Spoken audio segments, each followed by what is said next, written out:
जय श्री कृष्ण। भगवान श्री कृष्ण की जन्म कथा। भागवत पुराण के अनुसार द्वापर युग में मथुरा नगरी पर कंस नाम का एक अत्याचारी राजा शासन करता था।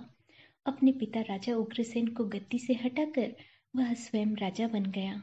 मथुरा की प्रजा उसके शासन में बहुत दुखी थे, लेकिन कंस अपनी बहन देवकी को बहुत ज्यादा प्यार करता था। उसने देवकी का विवाह अपने मित्र वासुदेव से कराया।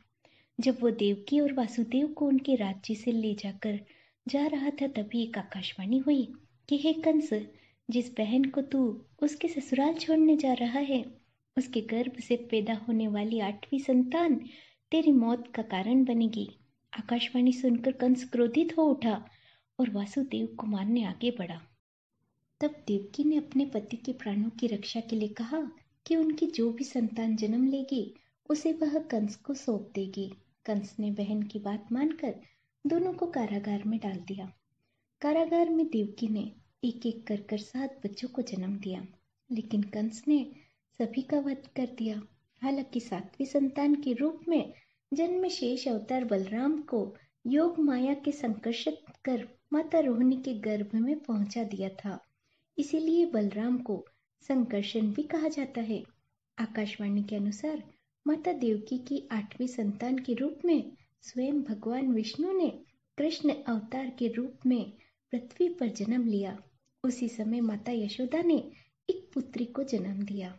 इस बीच कारागार में अचानक प्रकाश हुआ और भगवान श्री हरि विष्णु प्रकट हो गए। उन्होंने वासुदेव से कहा कि आप इस बालक को अपने मित्र नंद जी के यहाँ ले जाओ और वहां से उनकी कन्या यहाँ ले आओ। भगवान विष्णु के आदेश से वासुदेव जी भगवान विष्णु को सूप में अपने सिर पर रखकर नंद जी के घर की ओर चल दिए। भगवान विष्णु की माया से सभी पहरेदार सो गए और कारागार के दरवाजे खुल गए। यमुना भी शांत होकर वासुदेव जी को जाने का मार्ग प्रशस्त करने लगी। वासुदेव भगवान कृष्ण को लेकर नंद के यहाँ सुकुशल पहुंच गए और वहां से उनकी नवजात कन्या को लेकर वापिस आ गए। जब कंस को देवकी की 8वीं संतान के जन्म की सूचना मिली तो वह तत्काल कारागार में आया और उस कन्या को छीनकर पृथ्वी पर पटकना चाहा, लेकिन वह कन्या उसके हाथ से निकलकर आसमान में चली गई। फिर कन्या ने कहा, हे मूर्ख कंस, तुझे मानने वाला जन्म ले चुका है और वह वृंदावन में पहुंच गया है। अब तुझे जल्द ही वह पापों का दंड देगा। वह कन्या कोई और नहीं, स्वयं योग माया थी।